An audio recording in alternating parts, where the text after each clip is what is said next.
कि कहीं ना कहीं कुछ समाजवादी का कुछ झोलमाल है।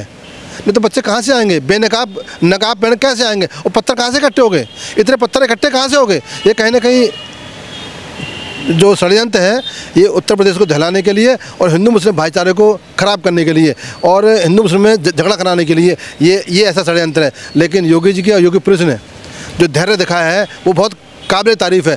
मुस्लिम समाज के रहनुमाओं को अब आगे आना होगा, अब समय आ गया है, नहीं तो आने वाला कल ठीक नहीं है, न देश के लिए, न समाज के लिए और न इस्लाम के लिए। उत्तर प्रदेश के संभल में जो घटना देखने को मिली, जब एक सर्वे टीम मस्जिद का सर्वे करने पहुंचती है तो उसके बाद किस तरीके से हिंसात्मक घटना होती है और कुछ उपद्रवी उस सर्वे टीम पर इस तरीके से हमला कर देते हैं कि पुलिस को भी उस हमले में घायल होना पड़ता है। और इसी पे बातचीत करने के लिए मेरे साथ एहसान अब्बासी जी हैं, समाजसेवी हैं, पसमानदा मुस्लिम समुदाय से आते हैं और सबसे बड़ी बात यह है कि विभाग अपनी राय हर विषय पर रखते हैं, तो इस विषय पर भी इनकी राय जानना अहम है क्योंकि मुस्लिम समुदाय से आते हैं और इस पूरे मामले को लेकर अब राजनीति भी शुरू हो चुकी है, राजनीति भी गर्माती हुई नजर आ रही है। एहसान भाई, सबसे पहला सवाल तो यही है, आप संविधान को मानते हैं, कोर्ट को मानते हैं? नहीं, बिल्कुल मानते हैं। मैं संविधान को मानता हूँ और कोर्ट को मानता हूँ और मैं हिंदू मुस्लिम भाईचारे को भी मानता हूँ। अब मेरा सवाल यह है कि जिस संविधान की कसम खाकर नेता सदन में शपथ लेते हैं, जिस संविधान को हाथ में लेकर तमाम नेता ये दर्शाने की कोशिश करते हैं कि भाई संविधान सर्वोपरि है, और उसी संविधान के तहत कोर्ट जब ये आदेश देता है किसी भी पक्ष के जो वो कोर्ट में अर्जी लगाता है कि साहब ये हरिहर मंदिर है, मस्जिद नहीं है, उस पर अगर कोर्ट ये कहता है कि भाई संविधान के दायरे में रहकर आप इसका सर्वे कराइए, मस्जिद है या मंदिर है, दोनों पक्ष को ये चीज़ क्लियर हो जाएगी। और जब सर्वे की टीम संभल जाती है तो आखिरकार ये कौन लोग हैं जो एक बड़ी तादाद में वहाँ जाते हैं और सर्वे की टीम को छोड़िए पुलिस प्रशासन जो वहाँ पर शांति व्यवस्था के लिए तैनात होता है, जो ये सर्वे की टीम की रक्षा के लिए तैनात होता है, चाहे वो सर्वे की टीम दोनों पक्षों को साथ लेकर अंदर गई हो, ये कौन लोग हैं जो वहाँ पर पत्थरबाजी कर देते हैं, 5 लोग बच्चे मर जाते हैं, तमाम पुलिस वाले घायल हो जाते हैं, कप्तान के पियारों को गोली लग जाती है, क्या कहेंगे, कौन है ये लोग? बहुत बहुत धन्यवाद शर्मा जी। मैं आपके चैनल के माध्यम से संभल के सभी नागरिकों को और ख़ासकर पश्चिम उत्तर प्रदेश के अपने मुस्लिम समाज के रहनुमाओं को, अपने मुफ्ती और मौलवियों से मैं निवेदन करता हूं, मैं विनती करता हूं, मैं गुजारिश करता हूं कि शांति बनाए रखें और अपने मुसलमान समाज के बच्चों को समझाएं। अब कानून अपने हाथ में ना लें। ये जो घटना हुई है, जो बच्चे मारे गए हैं, बहुत निंदनीय है और मैं इस घटना की निंदा करता हूं। ऐसा नहीं करना चाहिए थे और ये जो हो रहा है ये कहीं ना कहीं समाज के लिए और देश के लिए, हम सब के लिए घातक है। ऐसा नहीं करना चाहिए। आपने कहा कि पत्थरबाज कहाँ से और ये उपद्रवी क्यों आए, एक बार बता दूं आपको कि मैं कानून का जानकार हूं, मैं कानून को जानता हूं। लोग कह रहे हैं कि आनन फानन में आदेश दिए कोर्ट ने, ये असत्य है। सत्य तो ये है कि जब सिविल कोर्ट होता है, हम अर्जी लगाते हैं तो वो उसी दिन 12 बजे के बाद वो अर्जी न्यायालय के समक्ष यानी जज के समक्ष आती है और वो आदेश कर देते हैं। क्योंकि कुछ चीज़ें ऐसी होती हैं कि जो हाई कोर्ट की रूलिंग अलग है, सुप्रीम कोर्ट की रूलिंग अलग है, जो डिस्ट्रिक्ट कोर्ट है वहाँ हम जाएंगे और सिविल कोर्ट में जाएंगे, हम अभी एक अर्जी लगाएंगे कि हमें इस चीज़ सर्वे कराना है, तो कुछ भी कराना है तो वो कोर्ट निर्देश करता है और कोर्ट ये कहता है और कोर्ट का नुमाइंदा होता है। जो कोर्ट का नुमाइंदा होता है वो कोर्ट अपनी जानकारी के लिए, अपन उस तथ्यों को देखने के लिए या उस घटना के या उस स्थल का निरीक्षण करने के लिए पहले कोर्ट जानकारी लेता है, तब नोटिस देता है। तो लोग एक गुमराह कर रहे हैं मुस्लिम समाज को, कानून फानन में कोर्ट ने आदेश किए, नहीं, ये प्रक्रिया है और ये प्रक्रिया सत्य है और हम न्यायालय का सम्मान करें, हम न्याय का सम्मान करें। कौन सी ऐसी आफत आ गई कि जाँच तो हो रही है, जाँच करने का कौन सा ऐसी आफत आ गई जो पत्थरबाजी हो गई, और पत्थरबाजी ऐसी नहीं हुई, ये कराई गई है। ये वो लोग हैं जो सत्ता पाने के लिए कुछ भी कर सकते हैं। ये वो मुस्लिम समाज के चेहरे हैं, जो बच्चे हैं, जो अपने आगा को खुश करने के लिए, और मैं तो बड़ी स्पष्ट कह दूंगा कि कहीं ना कहीं कुछ समाजवादी का कुछ झोलमाल है। नहीं तो बच्चे कहाँ से आएंगे, बेनकाब नकाब पहन कैसे आएंगे, और पत्थर कहाँ से इकट्ठे हो गए, इतने पत्थर इकट्ठे कहाँ से हो गए। ये कहीं ना कहीं जो षड्यंत्र है ये उत्तर प्रदेश को दहलाने के लिए और हिंदू मुस्लिम भाईचारे को ख़राब करने के लिए और हिंदू मुस्लिम में झगड़ा कराने के लिए ये ऐसा षड्यंत्र है। लेकिन योगी जी की और योगी पुलिस ने जो धैर्य दिखाया है वो बहुत काबिल तारीफ़ है, लेकिन घटना में जो बच्चे मरे गए हैं उनकी मैं निंदा करता हूँ और उसको मैं अफसोस भी है कि किसी का बेटा गया है, किसी का पिता गया है, किसी का भाई गया है। हमें किसी की जान नहीं जानी चाहिए थी और कोर्ट का आदेश है उसको करने देते। कौन सी ऐसी मुसीबत आ गई थी जो पत्थर आपको उठाना पड़ा? लेकिन सवाल ये आपने कहा कि ये समाजवादी से जुड़े हुए लोग हैं, लेकिन समाजवादी के नेता तो खुद अखिलेश यादव जी आरोप लगा रहे हैं कि योगी जी पे ना उत्तर प्रदेश संभल रहा है। पुलिस प्रशासन वहाँ पर क्या कर रही थी, पुलिस प्रशासन के जो वहाँ पर अधिकारी थे, पुलिस के जो लोग थे, उन पर कार्रवाई होनी चाहिए। पहला जो सर्वे हुआ है वो शांतिपूर्ण हुआ।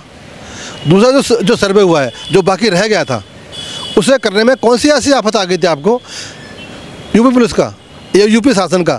तो यही काम है कि कोर्ट के आदेश की पालना की जाए और कोर्ट के साथ जो कोर्ट के लोग आ रहे हैं, जो वकील आ रहे हैं, जो दोनों पक्ष आ रहे हैं, वो शांतिपूर्ण माहौल बनाया जाए। लेकिन अचानक एक मूव आ जाती है और पत्थरबाजी हो जाती है। कहाँ से पत्थरबाजी आई कहाँ से? भाई वो तो हिंदू तो है ही नहीं, और सारे के सारे जो बच्चे हैं वो मुस्लिम समाज से आते हैं। और मुस्लिम समाज जो आने वाले बच्चे हैं वो कैसे आ गए और किसने भड़काया और किसने ये कह दिया कि वो ये पत्थरबाजी होगी? लेकिन ये कहने का षड्यंत्र है। और मैं फिर कह रहा हूँ कि आज देश के मुसलमानों के रहनुमाओं को, मुफ्तियों को, मौलानाओं को आगे आना चाहिए और अपने हमारे समाज के बच्चों को समझाएं कि जो न्यायालय का आदेश है उसको माने। जो भी निर्णय होगा कोर्ट को भरोसा हमारे पे है। इस देश में संविधान में न्यायालय भी है, हम न्यायालय के आदेश को मानेंगे और जो निर्णय होगा हमारे पक्ष में होगा या उसके पक्ष में होगा, ये बात की बात है। लेकिन अभी जो मस्जिद है उसका सर्वे हो रहा है, उसको सर्वे होने दें और जो तथ्य पाया जाएगा वो कोर्ट निर्णय करेगा। लेकिन सवाल तो ये भी खड़ा हो रहा है कि तौकीर रज़ा हैं या फिर और ओवैसी साहब है, ये कह रहे हैं कि किस तरीके से हो रहा है ये, और भी मस्जिदें हैं, सब पर आप कल को ये कह देंगे कि सबके नीचे मंदिर था, तो ऐसा कैसे चलेगा? अभी किसी ने ये नहीं कहा मंदिर है, अभी उन्होंने एक ये कोर्ट में अर्जी दी है। अब जो साक्ष्य होंगे, अगर कोर्ट को दिखेगा ये मंदिर है तो कोर्ट निर्णय करेगा, ये मस्जिद है तो कोर्ट निर्णय करेगा। हम और आप कैसे कर सकते हैं? आज वो मस्जिद है, आज किसी एक पक्ष ने, हिंदू पक्ष ने उस पर एक आपत्ति लगाई है और कोर्ट न्यायालय सुनेगा उसको, तो सुनने दो उसको। अच्छा, रही बात ओबीसी की, मैंने तो अपने इस 30 वर्ष के कैरियर में नहीं देखा कि ओबीसी ने कोई अच्छी बात, ओबीसी ने कोई भाईचारे की बात कही होगी। और तौकीर रज़ा तो आए दिन ऐसा बयान देते हैं कि हमारे बच्चे हैं, हमने रोक रखे हैं, हम बच्चों को छोड़ देंगे तो कुछ और हो जाएगा। अभी क्या कहा उन्होंने कि हिंदू आतंकवादी बच्चे हैं, वो शर्म आनी चाहिए। आप वहाँ पे हिंदू कहाँ से आ गए और कहाँ से पत्थरबाज? हिंदू बच्चे थे वो हिंदू आतंकवादी आ गए, वो हिंदू पत्थरबाज आ गए। ऐसी आज का बयान सुना है मैंने। मैं ऐसे बयानों को निंदा करता हूँ। और तौकीर साहब, आप समाज को गुमराह मत करो। अगर आपने समाज की ठेकेदारी ली है तो सच्चे ठेकेदार बनो। ये देश हम सबका है, हिंदू का भी है, मुसलमान का भी, ईसाई का भी है। इंसानियत का कत्ल मत करो। इंसान रहेंगे तो मस्जिद में नमाज होगी, इंसान रहेंगे तो मंदिर में घंटी बजेगी, इंसान रहेंगे तो गुरुद्वारे में ग्रंथ साहब की पूजा होगी, इंसान रहेंगे तो गिरजाघर में पूजा होगी। लेकिन जब इंसान नहीं रहेंगे तो कहाँ से पूजा होगी? इंसानियत को मत ख़त्म करो, आप भाईचारे की बात करो। और जो गलतियाँ हमसे हुई हैं या गलतियाँ कर रहे हैं उनको आगे उनको खंडन करो। मैं तो कहता हूँ आप फतवा जारी कराते हो कि आज तब तलाक हो गया, फतवा जारी हो गया, आज वक्फ बोर्ड आ गया, फतवा जारी हो गया। मैं तो कहता हूँ आज मुफ्ती मौलवियों ने इसके ऊपर फतवा जारी करना चाहिए। जो पत्थरबाज बच्चे हैं समाज से बहिष्कार हो और उनका फतवा जारी हो कि ऐसे भविष्य में कोई ऐसा पत्थरबाजी ना करे। जो कानून का हाथ में लेगा वो हमारे समाज से नहीं है। आपने एक बड़ी बात की है कि पत्थर मारने वालों पर जो मौलाना हैं, जो मौलवी हैं, जो फतवा जारी करते हैं, उनको इन पर भी फतवा जारी करना चाहिए, जिससे एक समाज में एक नई किरण नज़र आए कि भाई अगर किसी का बच्चा पत्थरबाजी में जाएगा तो उसका बहिष्कार सामाजिक भी होगा और धार्मिक भी होगा, उस पर फतवा जारी करना चाहिए। लेकिन हम देखते हैं कि कोई लड़की अगर गाना भगवान का गा देती है तो उससे उस पर फतवा जारी होता है, जबकि वो एक भाईचारे की बात करती है और वो अगर उस गाने से उसका परिवार चलता है, उसके पेट की रोटी चलती है, उसके बच्चों का भविष्य पलता है, उस पर फतवा जारी हो जाता है। लेकिन इस पर कोई क्यों नहीं बोल रहा?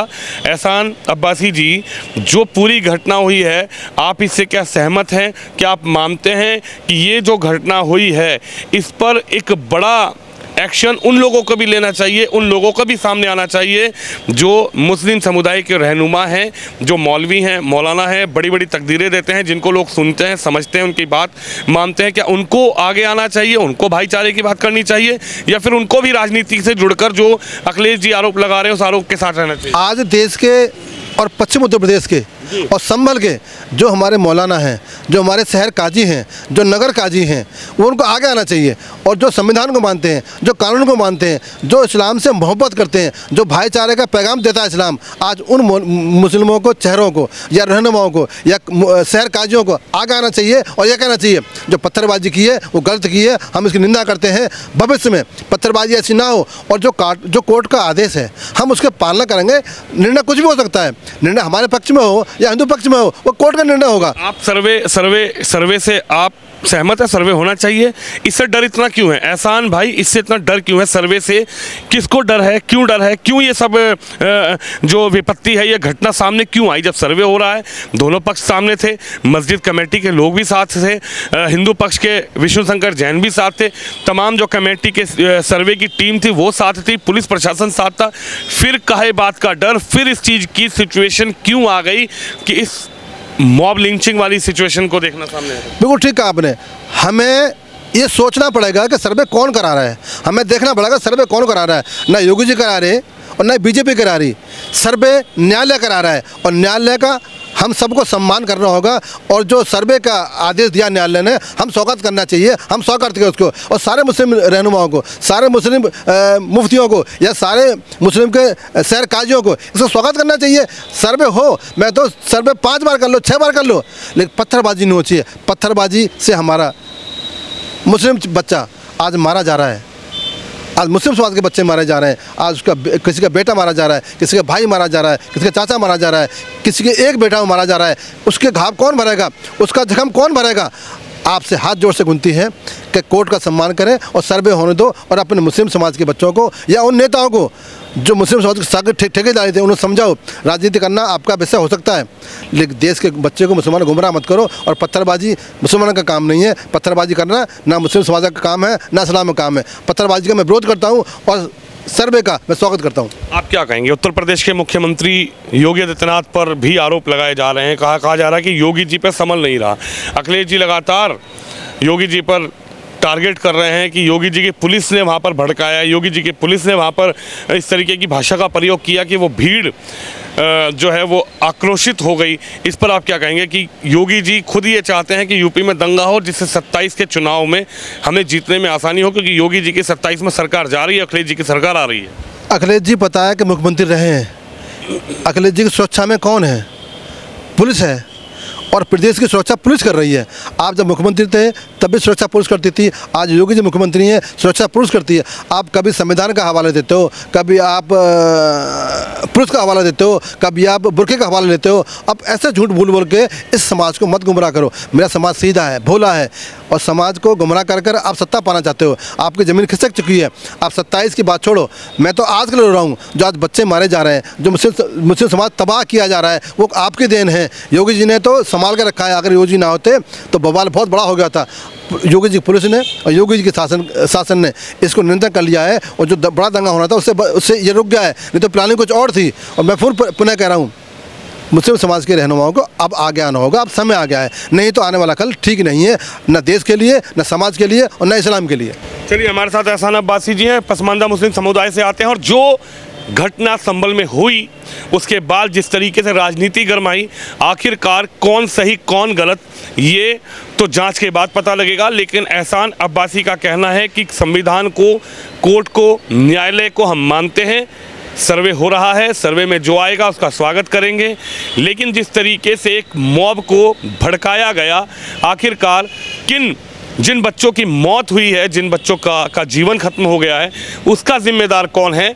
और एक अपील भी हम भी कर रहे हैं और एहसान अब्बासी भी कर रहे हैं कि मुस्लिम समुदाय जागरूक हो, ऐसे घटनाओं से अपने बच्चों को दूर रखे, राजनीति में उनके बच्चे ना पड़े, राजनीति का शिकार होकर वो बच्चे जो मासूम, जिनको आगे चलकर देश का भविष्य संभालना है, वो सड़कों पर आकर पत्थरबाजी ना करें, जिससे कि मुकदमे उन पर लगें और जिनकी जान की हानि भी हो। इसको लेकर भी एहसान अब्बासी ने एक अपील की है और हम भी अपील कर रहे हैं कि शांति बनाए रखें। संभल में जो भी हुआ उस पर इनकी अपनी राय है। आप भी इस खबर पर, इस वीडियो पर अपनी राय जरूर रखें। कैमरामैन शोम यादव के साथ विनोद शर्मा, दिल्ली से।